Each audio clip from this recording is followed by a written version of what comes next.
Thomas Soto.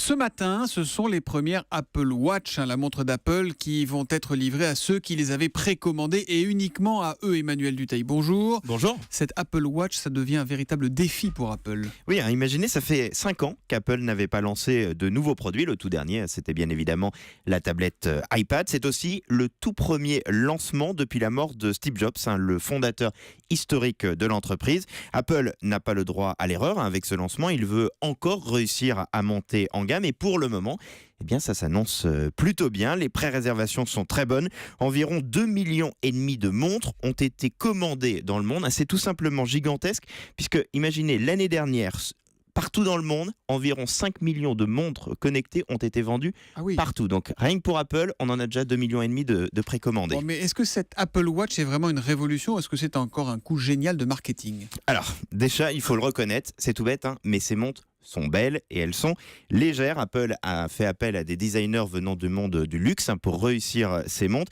Et c'était jusque-là pas véritablement le cas des montres connectées qui n'étaient pas franchement très réussies. En plus, là, vous avez un modèle homme et un modèle femme. Ça peut paraître anecdotique, mais selon une spécialiste des produits high-tech que j'ai eu, c'est l'une des premières fois qu'une montre ou qu'un produit high-tech est designé spécialement pour une femme. Alors après, effectivement, la grande question, c'est de se dire à quoi ça sert d'avoir une montre connectée en plus de son portable, en plus de sa tablette. Sur le papier, cannibaliser tout ça, voilà, il y a un petit on risque. pourrait dire sur le papier, ça sert effectivement strictement à rien. Mais quand vous avez eu les tablettes à l'époque, en plus de l'ordinateur portable, on aurait pu se dire exactement la même chose. Dans un monde où tout le monde a envie d'être toujours plus connecté, ces montres, de l'avis de tous les spécialistes, répondent vraiment à un besoin.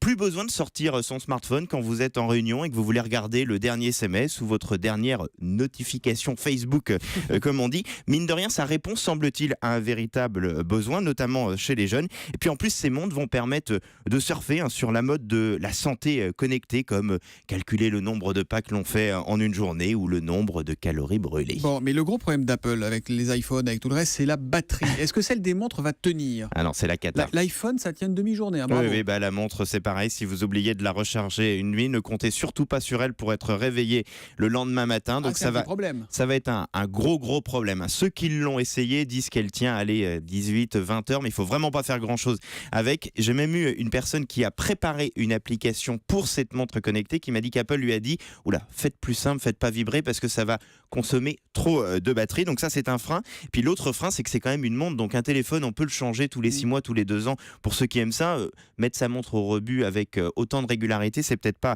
si simple, mais malgré tout, tous les spécialistes que j'ai eu en ligne me l'ont dit, c'est un véritable succès qui est en train de se préparer encore une fois de plus du côté d'Apple. Et tous ceux qui rêveront de se la mettre au poignet dès aujourd'hui en seront pour leurs frais, puisqu'elles ne sont pas livrées. Pour ceux qui ne l'ont pas précommandé, c'est juste des pré-réservations qu'on peut faire aujourd'hui pour cette Apple Watch. Si vous avez des questions, c'est du marketing, c'est bien organisé. Posées sur le business, sur le marketing, sur l'économie d'Apple et de ses produits connectés, vous n'hésitez pas, vous nous appelez au 3921 et Emmanuel Dutheil, chef du service économique d'Europe 1, se fera un plaisir de vous répondre tout à l'heure dans le débrief de la matinale. Ce sera juste après Nicolas Canteloup, 3921.